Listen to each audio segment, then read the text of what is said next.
Hello again, everyone, and welcome back to Reddit Aliens. I'm John, and as always, thank you so much for being here. Good topic? Let's do it. What's a family secret that you learned about once you were considered old enough to know? Please remember to like, share, and subscribe. My uncle, who I did not know existed, was housed in a boys' orphanage when my grandparents passed. My dad was there, as was another brother.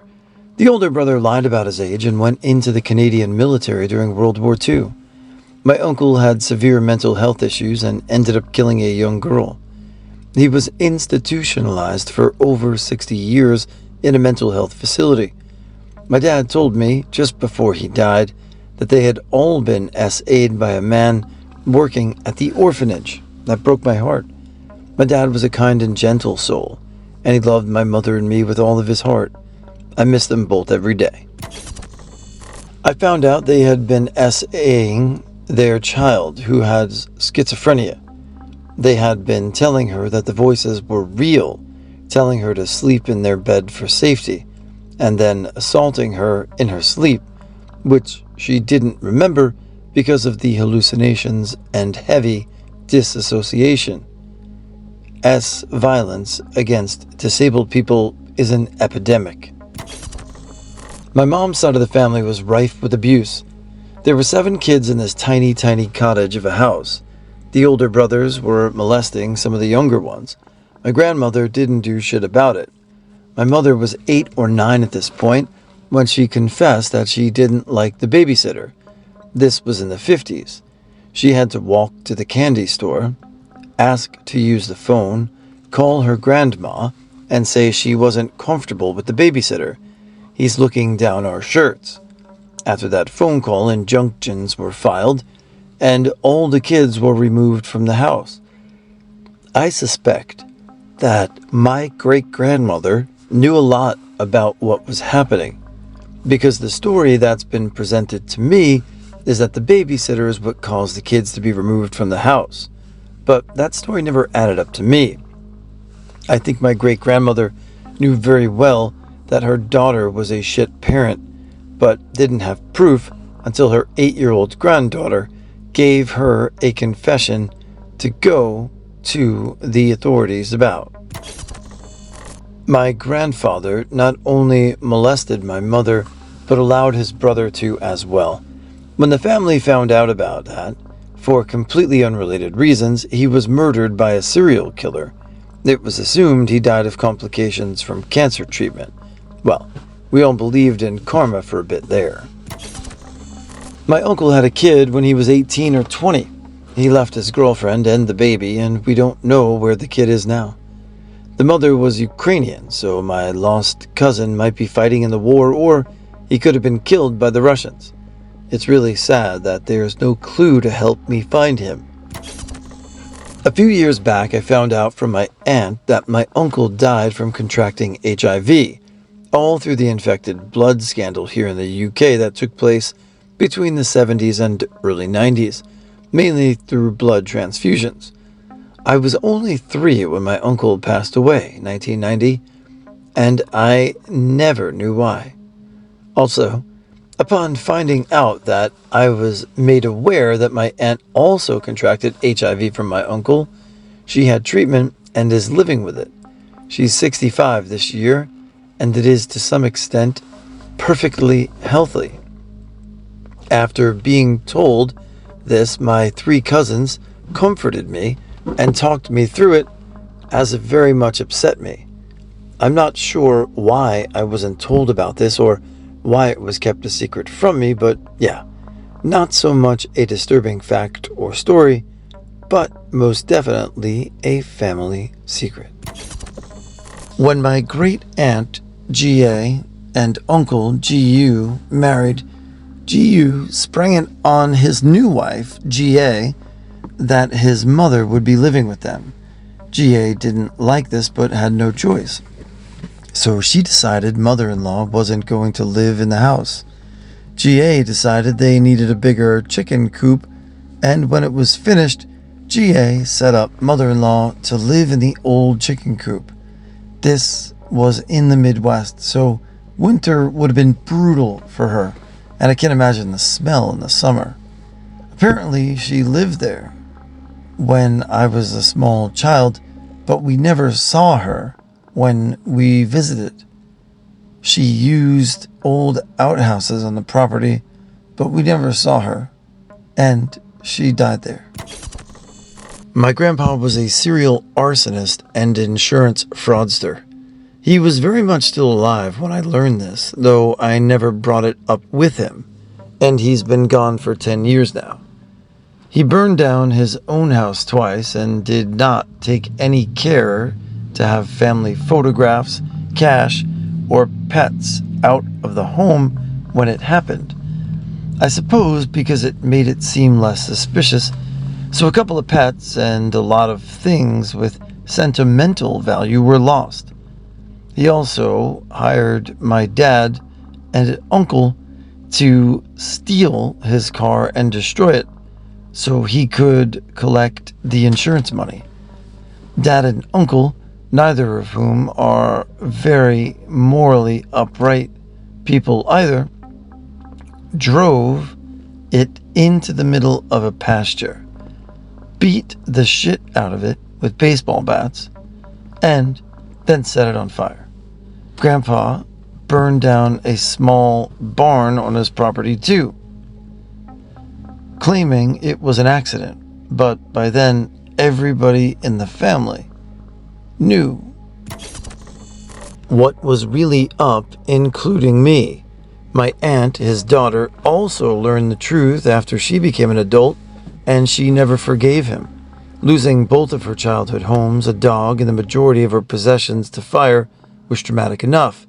But to grow up and learn that it was because of her own dad and that he did it on purpose was too much for her. They had a very strained and distant relationship for the rest of his life. She didn't cry when he passed. My uncle was not introduced to my sister and me until we were 14 and 13. And even then, we weren't allowed to be around him alone.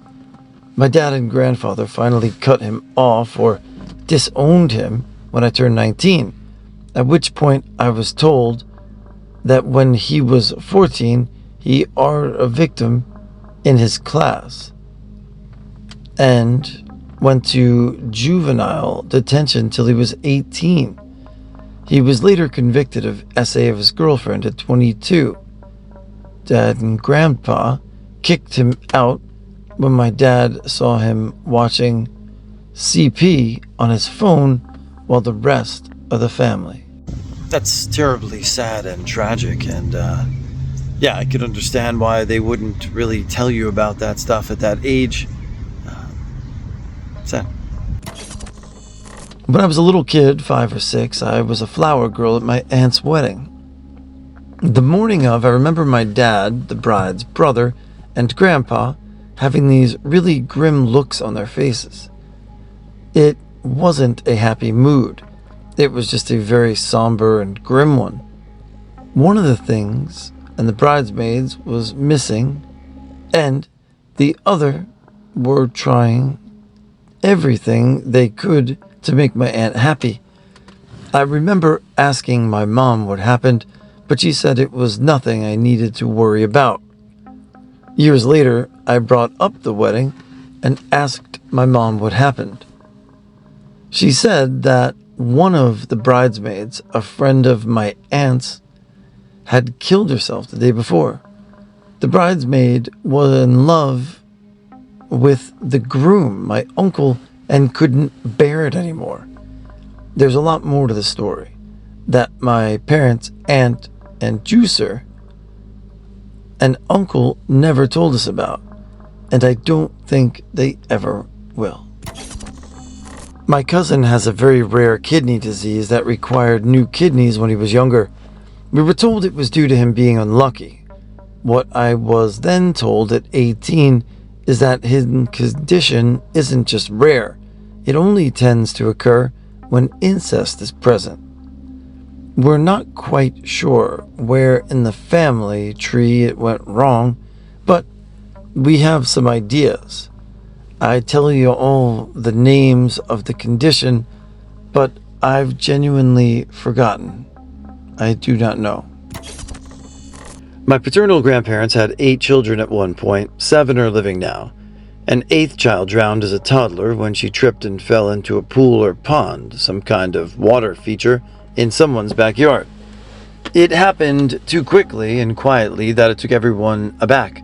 Poor wee lad never had a chance to grow up. My older cousins recently found out all of this from my oldest aunt, and let the rest of our generation know. It explains why my grandparents, backed up by my father, along with my aunts and uncles on the side, were so hell-bent on us grandkids learning how to swim. My great-grandfather was murdered by his brother. When I was in college, one of my professors gave us the option to dress up for our class on Halloween for potential extra credit. I was talking to my mom and grandmother about how I was planning to dress as the female equivalent of Machine Gun Kelly, Kelly being my meme's married last name, and meme went very quiet. It turns out that in either late 29 or early 30, meme was still in utero, so not sure. Her father was approached by his brother asking to borrow his work truck. The brother was a suspected or possibly known bootlegger. So great-granddad said no outright. Not long after, great-granddad drove himself and a neighbor into the city for work, only to find the truck stolen after they'd gotten off shift. Having no other resources, they started making the trek home down the side of what is now a major highway. At some point during their journey, a truck, supposedly the stolen one in question, came cruising up and intentionally struck my great-granddad before driving away. The neighbor ran to get help, but by the time assistance arrived, he was already dead. Not too long after, apparently, there was a family party at my great-great-grandparents' house, and the brother was sitting on the railing of a deck on the second floor. He supposedly said something along the lines of, "Hey Ma, what's to eat?" His mother, seeing him for the first time since her other son's death, told him, "You killed my son, I have no son," and pushed him off the deck. He was essentially disowned by the family after that. It certainly gives me a different perspective when watching gangster films now. My dad took me to a grave at a local cemetery and told me it was a kid he used to know in high school. He explained that the kid hung himself because he was being bullied for being gay. And then my dad went on to explain that he was one of the bullies, and he'd been living with that regret ever since. It changed the way I saw him. There's a branch of my dad's family that no one talks to or about. When my dad was 15 and his older brother was 17, the older brother was involved in a homophobic gang beating that ended with the victim going into a coma and eventually dying. This being the 80s, my uncle only got an involuntary manslaughter charge, despite this blatantly being murder, and wound up serving like 6 months. Credit goes to my very conservative grandparents, though. They initially wanted to forgive my uncle, but when he had zero remorse and thought that he'd actually been treated too harshly, they cut him off. This was a fairly small town, like 30,000 people, so everyone in my dad's age group knew him and the victim and the guys who did the crime. My dad moved away the second he could. My grandparents wound up leaving too, eventually. No idea where my uncle is now, but I get the impression that he might still be living there. My uncle's girlfriend took his side and wound up having a family with him. I know that my grandpa was trying to get in contact with my cousins before his death, but they've never shown up for anything, so I have no idea if he managed to do that or what. My dad, in particular, has zero desire to get back in contact. I learned the basics of this when I was 11 years old. Going into middle school meant that people might start dating, which meant that they might start coming out, which meant that my dad thought he needed to make it clear that he wouldn't tolerate homophobia. I actually wound up by LMAO. So the whole story definitely helped me come out to my parents and grandparents when that came up.